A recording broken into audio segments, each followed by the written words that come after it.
From the center of the universe, Toronto, Ontario, Canada, this is the SDM Show with your host, Rob Cairns.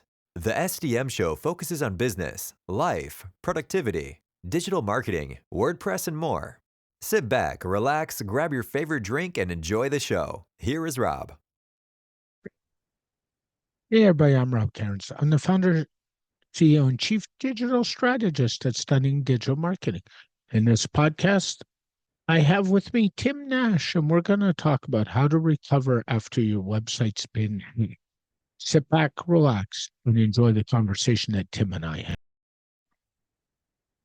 The SDM Show is brought to you by Stunning Digital Marketing, the digital marketing concierge that helps you put all your marketing pieces together. We are your marketing experts. We are also your WordPress security experts and know how to lock down a website and protect yourself from bad actors. So contact us at Stunning Digital Marketing today. Hey everybody, Rob Cairns here. And today I've got my good friend, Mr. Tim Nash with me, and we're going to talk all about security as usual. How are you, Tim? I'm doing well. How are you? Not too bad. We were commenting before show, you're nice and bright and sunny, and I'm dealing with UK type weather today. So, what can I say, my friend? What can I say? Well, it's unusual. I normally record these in my evening. So for the last sort of 5 or 6 episodes we've recorded together, outside has been black, not nice and beautiful blue sky. So it's going to give people the wrong impressions very quickly. Oh, well, that's their issue.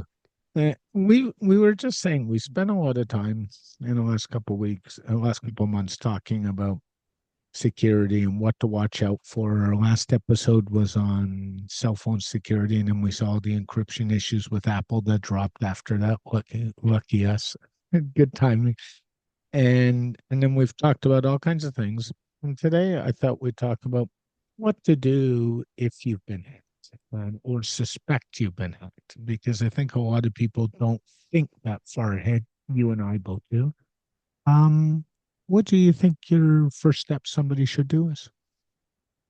You mean other than obviously come directly to me and yes, or me? Yeah. Oh, right. No, that is the answer. I mean, what the first thing is to I guess the first thing is to identify the reasons for why you think you've been hacked. You'll be amazed how often I do get people coming to me saying, "Oh, I've been hacked," and we ascertain quite quickly that they haven't. Mm-hmm. It's not like 50-50, but it's in the high 30%. So 1 in 3 people who come to me saying they've been hacked, they haven't. It's something else is going on. So actually working out why you've been hacked. And the reason I think people think they've been hacked when they've not is because quite often the symptoms of being hacked are quite similar to broken and buggy sites. So a couple of things I'd look out for. High CPU usage. So your site getting slow is a good sign. Your site not being responsive at all is a good sign, or your site not being the same as it was before is a good sign. Unfortunately, quite a lot of people find out that they've been hacked when the site has been defaced or that they're getting malware warnings, which is obviously a bit too late in the process. One of the things I think, though, you got to be careful of is if you decide to go to cheap route, you go to shared hosting. Your site can get slow because there's another high volume site on that shared server that's bringing it down. So I've seen that. And the other problem, and it's worth mentioning with shared hosting, is what happens on most shared hosts. If one site gets hacked on the server, hacks go cross site, right? Very often, and everything else gets hacked on that server. Is that as common as people think, or is that just kind of a wives' tale? It's not an old wives' tale, but it does. If a misconfiguration on a shared host can quite easily cause the ability to traverse between sites. This is more common, to be honest, where it's maybe an agency or somebody who's running something like Plesk or WHM cPanel and have misconfigured things. Your sort of like traditional hosting companies that are managing their own hardware and all their setup, they probably have taken reasonable precautions to stop that sort of level of traversing. But not everybody does. And if you can gain access to one site and then you can find out that you can go out, basically get out of that site's directories and go down a layer, and start realizing, oh, I can see all these other sites. They're all running on the same web user. So the HTTP service is calling the same user, or the PHP behind is calling the same user. Yeah. Then all of a sudden they're going, oh, well, hang on, now I can interact with things on that site and this site and over here. And that's when you get them going through the entire server. But your typical modern, reasonably good host, and even the ones that most of us go, they're rubbish, should have this solved. It's more likely to be the person who is standing their own server up and they're running sites for their clients who really have to look out for this, because this is the sort of thing that out of the box, quite a lot of the hosting as a service type software just don't configure, because they're not necessarily thinking about, oh, I need to be having these separations of concerns across all users. Yeah, true. The other thing we need to be really careful before you identify you've been hacked is the issue actually with your PC. Do you have local malware? Do you have local spyware? Because I've seen that a lot where people say, oh, I'm getting pop-ups and I think it's my website. And it turns out they've got crapware on their PC. And we got to be really careful of that as well, don't we? The first place to always look is at home. And quite often, if I'm on a chase where someone's saying we've been hacked, and I go and look at the site and go, I can't find any evidence of this.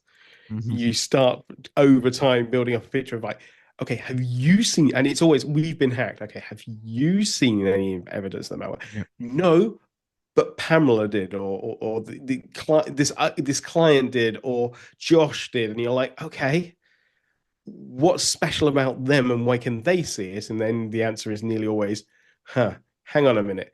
Can they see it on their mobile phones? No.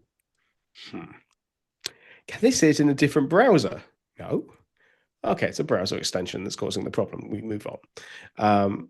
But yeah, we can't, unfortunately, well, you can, but it's not easy, force people who use your site to have up-to-date browsers and everything installed, and done a malware scan recently. So and how it happens, and one of the things I think that people have a misconception is we all talk about getting an SSL certificate for security reasons. I don't think an SSL stops you from being hacked. I think an SSL protects your traffic. Wouldn't you agree?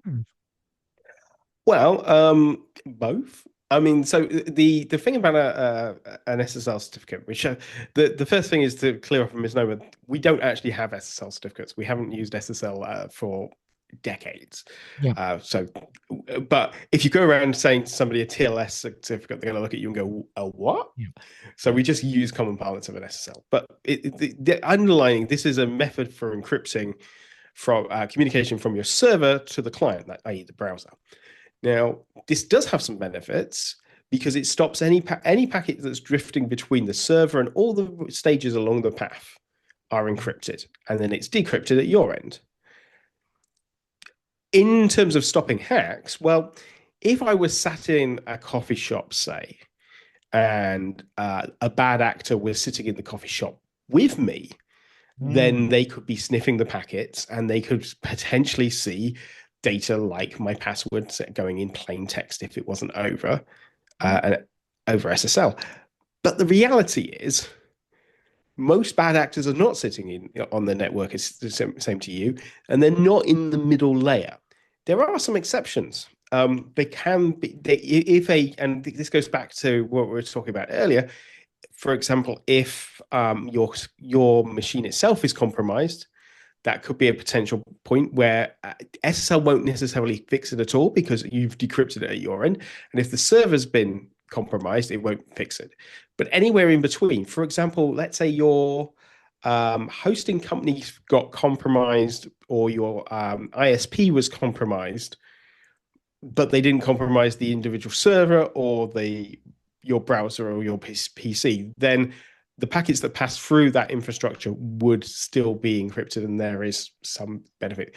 The primary reason we're doing this, though, is more to do with making sure that there's confidence in when Joe puts his credit card details in the coffee shop, that his details are not going to be showing on the live site. Less about being hacked, more about giving consumer confidence and providing security to that individual transaction that's going on. Yeah. And also, if you're doing work in a coffee shop, there's two things I suggest. One, I never use the coffee shop Wi-Fi at all. I will tether my phone. Two, use a VPN. A couple of years ago, I was sitting in a local Starbucks, and there was a guy doing financial transactions.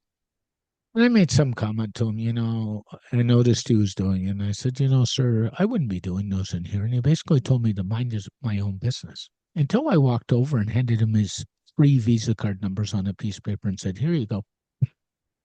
And geeky me fired up a sniffer program, and you know where that goes. And I wasn't, honestly, I could have cared less. I was trying to educate him and proof of concept, and said, here's your credit card numbers. You really don't want to do that in here. It's the same problem with hotel Wi-Fi. All these hotels are really nice and give us free Wi-Fi, but that's an issue too. So we got to be careful there. So that's a couple things, but that's, what we're talking about kind of aside. Okay. So client comes to you.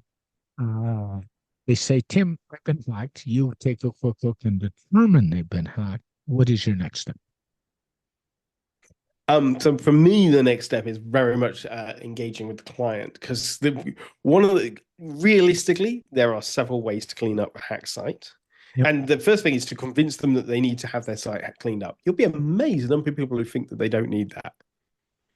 Or I had a client very recently say, can we push this to the next quarter?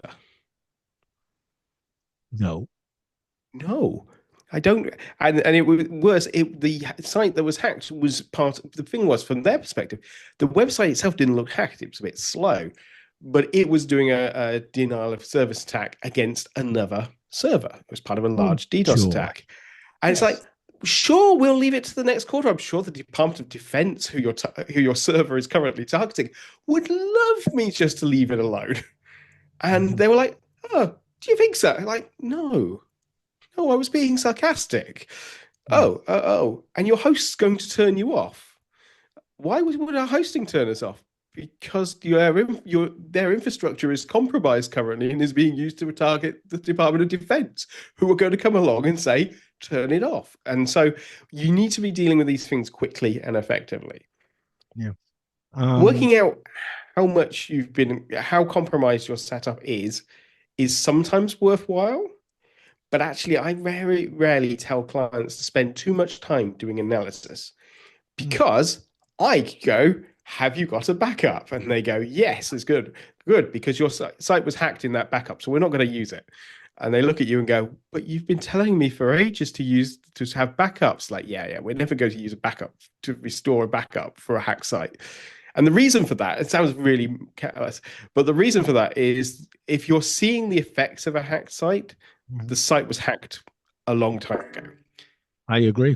So would it be worthwhile, so I'm going to play devil's advocate with you because I can, that if the smart client or the smart web professional was keeping 4 months of backup, and there's no e-commerce data, caveat, right? Because e-commerce is a whole new ballgame, and we'll get into that. Is it worthwhile going 4 months back or 5 months back and pulling a backup? Possibly, but unlikely. I mean, by the time you've started, first problem is you're going to be playing the, how far back can we go game, where you'll start restoring things at random intervals and going, oh, look, there's a backdoor. The other thing is that just because you found one part of the hack doesn't mean you found all of it. So I think it is worth spending just a minute to explain how most hacks, what happens when most sites get hacked. The first phase of an attack is someone gets in for a vulnerability, whatever. And the first thing they do is give themselves persistent access. They put in a backdoor. Mm-hmm. This backdoor is their way of getting in. Of course. They then, on the whole, do nothing. They don't start spamming anything. They just wait. because they want to see, did you see them come in? Did you take action? Is their backdoor there? They'll open it and close it a couple of times to see if it's still there. And then 9 times out of 10, what happens next is that person goes and sells access to your site. They go put it out on forums and say, I've got a bunch of websites that I have access to. Give me a dollar and you can have access to. Normally that's done on like an exclusive auction for a little bit and then it's opened up. So the next person comes along, they go in via the back door, and what do? They put in a back door and they close the old back door because they don't want they've just bought access. They don't want another bad actor to do it. So now they've closed that off. They leave it for a little bit of time and then they start abusing you. So that means that there are at least 2 potential back doors available to them already. And pretty much they just consistently put more and more backdoors and more problems into your site. So it is a case of whack-a-mole. And if you find something blatant, it's almost certain there's something else a little bit further on. They'll add an extra user. They'll add some capabilities to a person. They'll put something into memory so that you can't see it. There's loads of different ways they'll act. So we've got to know when the first initial hack occurred. And almost certainly, especially these days, the first attack often happens 30 plus days later. Earlier. So now, why 30 days? That seems like a very arbitrary number. And you'll find that actually most backdoors are sold at 31 days. That's because your average log rotation is 30 days. Yes. So once you've rotated out the logs, it's very difficult for somebody to tell when something happened. Consequently, if you are restoring from a backup, you'll be looking at a backup that you have to be restoring from like 30, 40, 50 days in the past. Or even if you go back to 4 months, sites tend to change over time. People add posts and bits. So restoring from a backup that far back often is as labor intensive as the cleanup and rebuilds if you were doing it manually in the first place. Yeah, I would agree with you. It's just an interesting thought in the mix. And the reason they sit there for 30 days is they don't want to be detected. So they wait. I've seen cases, packs not being executed for 60 days or 90 days. I've seen it go that far back. And you look at it and say, wait a minute here. So that talks about what to do. It's the average time to clean up a hack. There's probably no average, really. I think it varies depending on what they have, where it is. Well, what's your experience on the average time? So what's the experience on the average time? To clean up from a hack? Depends who's doing it and what they're doing. You can, so what usually happens is goes something along the lines of they find out they've been infected. They'll use a tool that will do some sort of scan for the files. And they'll clean up the files by removing those files. Let me stop you right there for a second. That scan tool, that has to be external to the website, not internal, correct? Well, let's go with internal for now. Let's say that that's what they did. And they used whatever it was, a plugin or whatever. Yeah. They'll run that scan tool. And it will come back and say, we deleted all the bits, and they will declare that the hack has been cleaned up. Yeah. And you'll never guess what will happen in about 24 hours later. The hack is back. The hack is back. How on earth did that happen? And of course, the answer is the scan tool missed something. So they might then go to number 2, which is, okay, we'll get an external scan tool. Yep. Run that. Great. 9 times out of 10, that might clean it up. Actually, probably 9 times out of 10 is being far too optimistic. 5 times out of 10, it might clean it all up. Reasonably, though, and you're 24 hours later, the hack is back. How does it keep coming back? And the answer is they've missed something. Now, a couple of things to bear in mind. Most of these tools, if they're internal tools inside WordPress, they can be manipulated and changed and just ignored. Also, if you're using free tools, chances are the rules aren't up to date. And if you're using any sort of like malware scanning tech tool that's coming into utilized inside WordPress, can easily be manipulated. If you're using the external tool, well, it doesn't know WordPress very well, but more importantly, it's probably not getting involved in anything in the database. So you can just put things there. Ultimately, you end up in this scenario where you, as I say, play whack-a-mole, and unless you find the thing that's where the original backdoor is, or in fact now new backdoors, because each time they do this, they're going to expand and put more backdoors in because they now know they're playing a game of trying to keep this. You will reach a point where you realize, oh, this is probably quicker if I actually did some strong infection control. And by that, I mean burn it all down. Yep. And honestly, we reach maybe 1 in 10 clients where we have to say, no, you have to, we're burning this down.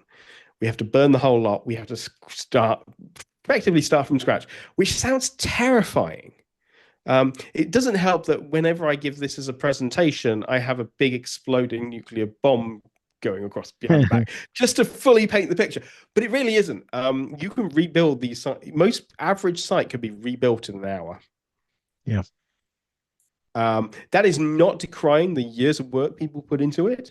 It's because of the years of work that people put into it that we're able to be put into a position where we can quickly get sites back up and going very quickly. Yeah, now, it's interesting when you talk about building it all down, burning it all down, because I know in the desktop world, like Windows, for example, we always talk about if a desktop's been hacked, maybe you should just move your data off reformat and reinstall, which is in essence burning it all down. Yeah, and that's what we'll be doing. That's what we do with people's sites. We grab the data out of the database. We clean the database up, often by hand, but also using automated tools. We then just nuke the site. My recommendation is always to spin up new hosting, whether that's just buying on the same host, whether that's spinning up a new container, however you do it. Yep. And then installing all your plugins from fresh, installing your theme from the original source. This is the thing that has to be drilled into people, that if you're installing things fresh, you can't install them from the thing you just got it from or your computer. It needs to come from the original source and bring it back across. Yep. We bring all those in. Any custom code, custom bits has to be manually reviewed and checked that there isn't any hacks there. Bring those back, bring that data in as well. Re-upload the database. Job's good. Yep. And that happens, you think, you said, in about 1 of every 10 cases that you look at? Right. From the work that I do. So it's worth emphasizing the work that I do. It's a lot more in that most people the people who don't get to me have done it through eventually playing enough whack-a-mole. So when I'm actually actively involved, it's significantly higher because you don't come to me as your first port of call. I'm your probably third or fourth. I'm the point where you've gone past your hosting company, you've gone past your web designer. You're going to somebody who you need because you've reached that tether point where you're like, I need this solved. And nearly always the recommendation from me will be at that stage, once you've gone through those sort of levels, is we're just going to burn it and rebuild. And I can show you the processes to do that really effectively and really efficiently. So both we get rid of the hack, but we can also do it with minimal downtime. And quite often the biggest piece of feedback is, I wish we'd done that to start with. Because you could spend so long faffing trying to play whack-a-mole. And you can be down more playing whack-a-mole, and that impacts your business's reputation, frankly. If you're going to a hack site, I know if I go to a site that's hacked, I'm very unlikely to go back there. So, I mean, that's another issue there too. Now, I have to ask, since we're talking about this, all these virus scanners, Norton, McAfee, Microsoft, they all have databases of, quote, safe hacking, safe sites and bad sites, and they all have their own. Are those really that up to date, or are they 75% up to date and accurate? Because I've seen a lot of false positives. Yeah, I think the answer is they can only be as up to date as the information they have, and they have to Mhm. go through that information. They have to sift that information to make a determination from it, and then update it to you, Yeah, which most of these things do once a week. yeah, Now, we live in a fast-moving world, so in the best will in the world, any data that those sort of safe browsing solutions are going to give you is at minimum a week out of date, and probably more like a month. yeah, So, I think they're not worth the paper they're written on, but they do inspire confidence. The scary thing is, and I can't remember which one it was, but once upon a time, you could actually buy your way on to the safe list. And the mhm. idea was that you would pay McAfee. the scanner to be able to, and they would do the way they worded it was we'll do more regular checks to Mhm. keep your tick box to, but effectively, yeah, you could just Yeah, pay your way into it, which is just like, that was McAfee back in the day. Yeah, yeah. which So, should not surprise you because he came from a hacker background to start with. So in for I'm the just penny. saying. But yeah, so I mean, then, are they worth anything? No. Does that mean you should get rid of antivirus and malware scanners on your computer? Absolutely not. But you should maybe think about what they are doing to protect you versus what benefits they get. If you One thing, if you I find quite amazing is the number of people who will tell you that they ran an antivirus scanner, and you go, Yeah, yeah, but did you update the rules? yeah, And no, they'll just look at you and go, "What?" And this is a reason for if you are going to pay, or if you are going to use like a free malware scanning plugin. hmm, This is not something I'd recommend personally, but if you are going to go down that route, then you have to pay for it yeah, because nearly always the free ones say, "Well, we'll update the rules every 14 days." And that goes for all, even the big players. So people like WordFence and what have you, their free version is 14 days out of date, which is absolutely useless if yeah, you're hit with something that is in a rapid changing environment. So if you are going to use something like WordFence, you do have to pay for it. You have yeah, to pay for the premium one for it to be worth anything at all. Now, it's up to the individual whether to determine whether they think that's worth doing or not. But the other thing is that your hosting company, uh, if you are directly hosted, so you're not going through an agency or whatever, the hosting companies are in a very weird position. They don't like their infrastructure being compromised, but they also don't like you not paying them. yes, So they've got to balance helping you to fix the hack with also wanting to turn you off as quickly as possible if you don't do anything. Now, you do get some hosting companies, and they tend to be on the rubbisher end, who will say, "Oh no, you have to pay us to clean up, or you have to buy our super package." I'm looking at you, SiteGround and Bluehost and yeah. Google, I know GoDaddy. exactly who you're looking at, or you need to buy SiteLock Yeah, because that's our partner in crime, right? yeah. So those sort of hosts, well, when you're in these situations and you're next time you're thinking about renewing your hosting, and you might want to sit there and go, "Oh, I actually, do I want a partner or do I want a vendor who's just going to throw me under the bus?" Yeah. So But let me share with you a story there. That's for sure. I was with one of those unscrupulous hosts many, many years ago before I knew better. And every month I get indications and emails from them saying, we've detected malware on your website. Do something about it or buy our product. And our product was SiteLock. So you can figure out what host I was on, but I'm not going to divulge. Yes. You know. And then after going through this for 4 months, I said, screw this. I'm going to move web hosts. Do you know the minute I moved web hosts, the hack attempts died and the unscrupulousness that I was dealing with disappeared? And there was no more regular email from my host saying your sites have been hacked. And I wasn't doing anything different. wow, I mean, there are always bad hosts. Yes. But what I was trying to hopefully give was positivity, which was that there are, Yes. if you're outside of those very low budget end, There's Once some you really start, good hosts. Yeah. if your host is slightly out of there, they will help you Yep. Yep. They with will. mixed success, but they will help you. No question.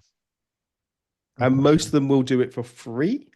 And what they can do that you can't do if you're on especially if you're in a shared hosting environment, what they can do that you can't is that they can be doing this very much server side. They can be going in, they can be running antivirus scans Yep. from inside and malware scans from inside. They'll be using uh, their own set of tooling, and they should leave you in a good state. Yes. So it is worth having a chat to your hosting company before you reach out to a third party like myself or any of the others out there. Yep.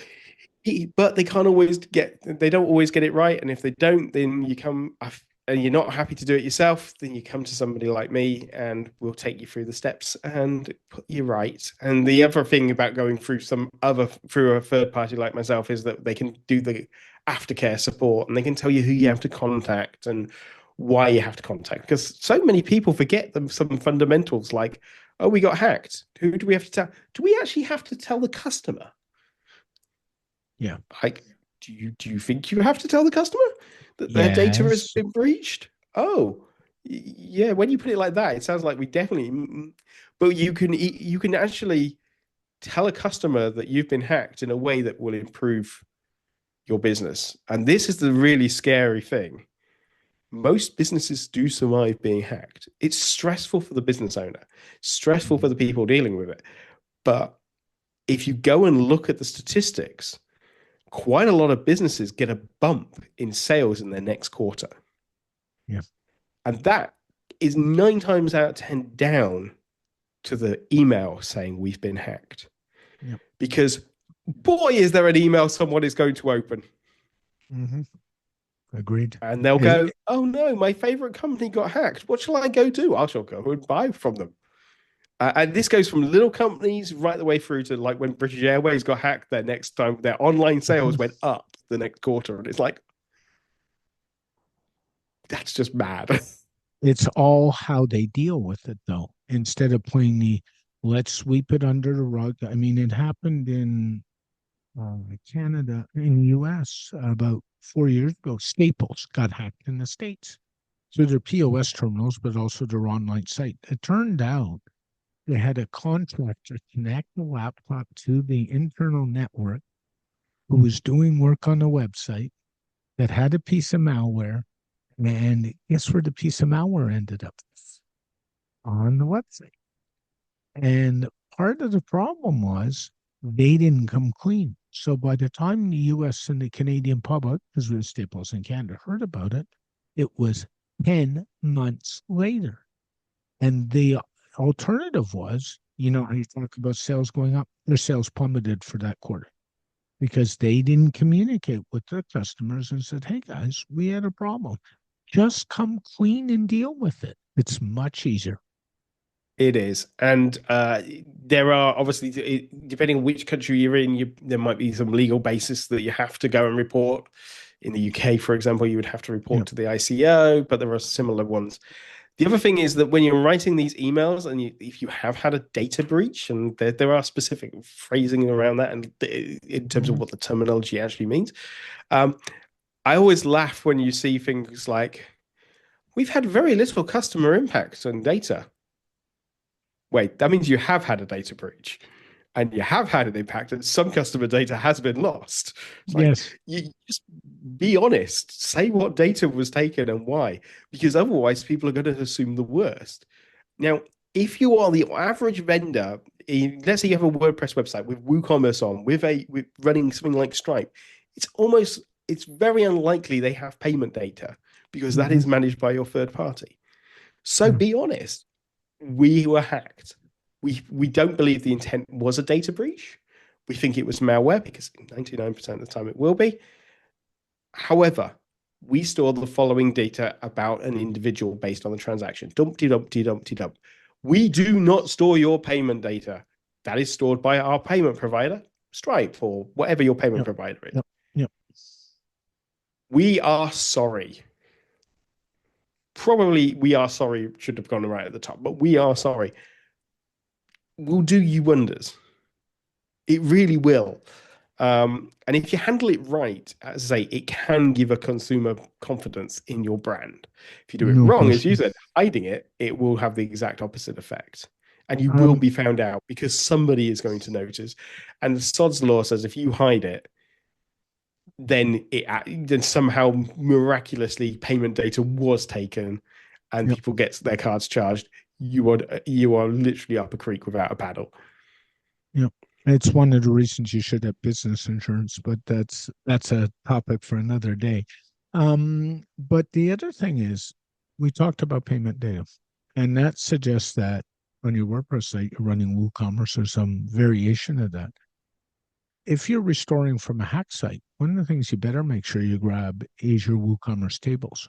And the one that I care about more than anything is the order table, because it's possible the hack came in a week ago and you did a manual rebuild. And I've seen it time and time again. And a business owner doesn't know what their orders are. So just as a reminder, make sure you grab those order tables. Yeah, and importantly, if you haven't already switched over to HPOS, high Yep, performance order correct. storage, is that Yes, right? yes, Which is basically splitting out the orders to their own custom tables, as mhm, opposed to them how it was historically, which was in the post table. yep, If you haven't gone through that process, because I know that there's still plenty of people who haven't, even though it's been a few years now since they've done the switch over. yeah, Go do it. through that process when you can, because it makes managing your WooCommerce and restoring your WooCommerce an awful lot easier.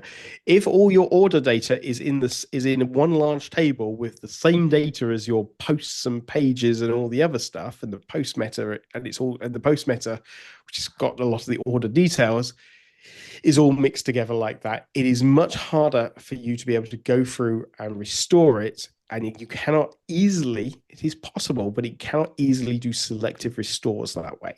Whereas with the HPOS, you can be restoring the tables with reasonable confidence of what the data in there is. And so it is worthwhile going through those jumps just so you can get that flexibility. Yeah, so true. Jim, thanks for joining me and talking about what to do with a hack. If somebody wants to employ you to fix their hack, how is the best way to get a hold of you? And before we go Uh, there, what are you working on? Are you back working on those courses of yours, or is that all still yeah, sitting on the well, funny you background? should be saying that. So I am currently still midway through doing some bits to launch some more courses. Relatively recently, this time last year, I was doing a how to confidently clean up a hack site workshop, Yeah. which I'm currently taking and turning it into a self-driven course. But you can find me at timnash.co.uk. You can find me on LinkedIn as T Nash. You can find me on Blue Sky at T Nash, but with a dot between the A and the S. You won't find me in most other social media. And to be honest, my social media is very quiet these days. My LinkedIn profile is very quiet, but you can always come and find me on timnash.co.uk. And if you are in a hacked position, do reach out, even if it is just to have a cup of tea and have a sympathetic ear listening to you rant for 20 minutes and then offering some advice. I'm always happy to sit on a call with clients and offer them some free advice. Um, and if I can help, then I'll help. Thanks, Tim. Have yourself an amazing day. Be well. You too. This podcast has been brought to you by Stunning Digital Marketing, your digital marketing concierge to help the business owner put all his pieces together, whether it's email marketing, WordPress security, WordPress design and development, PPC, and more. Text Stunning Digital Marketing for all your digital marketing needs today. A very special thank you to Tim Nash for joining me on this edition of the SDM Show. The SDM Show is dedicated to my late father, Bruce Cairns. Dad, I miss you very much every day. My mother, Ann Cairns, who's still doing really well and is an inspiration. And of course, Tiz Maroney. And Tiz, I know I've said it, but Thank you so much for all the inspiration you give me every day.